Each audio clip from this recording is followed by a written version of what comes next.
आखिरकार इदरान के सामने शाइला का असली चेहरा बेनकाब हो चुका है। जिस सच से वह अब तक अनजान था, उसी सच ने उसकी सोच पूरी तरह बदल दी। अब इदरान ऐसा फैसला लेने वाला है जो शाइला और कमाल की पूरी दुनिया हिला देगा। इसके बाद बाकी स्क्रिप्ट। शैला इरहा के पास आकर कहती है, इरहा बेटा, मैंने तुम्हें पहले भी कहा था कि समीन आंटी कभी भी तुम्हारी मामा नहीं बन सकती। कल मैंने देखा कि तुम उनके साथ बहुत खुश थीं, लेकिन याद रखना, जैसे तुम्हारी पहली मामा तुम्हें छोड़कर चली गई थीं, वैसे ही समीन आंटी भी एक दिन तुम्हें छोड़ देंगी। वो कभी तुम्हारी अपनी नहीं हो सकती। जिस पर इरहा कहती है, शाइला फूफो, आप कैसी बातें कर रही हैं? समीन आंटी बहुत अच्छी हैं, वो मुझे कभी छोड़कर नहीं जाएंगी। लेकिन शाइला फिर इरहा के मन में जहर घोलते हुए कहती है, देख लेना बेटा, वो तुम्हें टॉर्चर करेंगी और तुम्हें तुम्हारे बाबा से भी दूर कर देंगी। इतने में इदरान वहां आ जाता है और शाइला की सारी बातें सुन लेता है।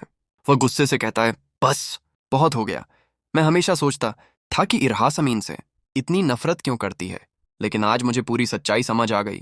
यह सब तुम कर रही थी, तुम ही उसके दिल में समीन के खिलाफ नफरत भर रही थी। वह आगे कहता है, जो फर्ज तुम्हें निभाना चाहिए था वो समीन निभा रही है। तुम उसकी सगी फूफो होकर भी उसका साथ नहीं दे सकी। अब तुम और कमाल इस घर में 1 मिनट भी नहीं रहोगे। अपना सामान पैक करो और यहां से निकल जाओ। शाइला गुस्से में कहती है, मैं कहीं नहीं जाऊंगी, इस घर पर मेरा भी हक है।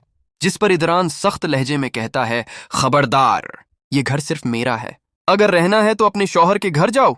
शाइला जवाब देती है, ठीक है, मैं चली जाऊंगी, लेकिन पहले मुझे मेरा हिस्सा चाहिए। ये सुनते ही इदरान हैरान रह जाता है।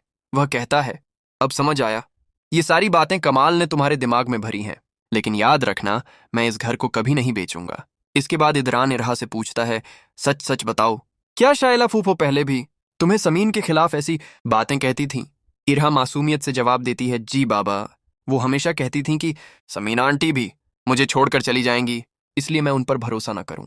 इदरान प्यार से समझाता है, इरहा, ये बहुत गलत बात है। समीन आंटी तुमसे कितना प्यार करती हैं, तुम्हारा कितना ख्याल रखती हैं। तुम्हारी बर्थडे भी उन्होंने कितने प्यार से सेलिब्रेट की। अब से उनकी बात माना करो और शाइला फूफो की ऐसी बातों पर बिल्कुल ध्यान मत देना। दूर खड़ी समीन यह सब सुन रही होती है। उसके चेहरे पर सुकून भरी मुस्कान आ जाती है। आखिरकार उसका सब्र रंग ले आया।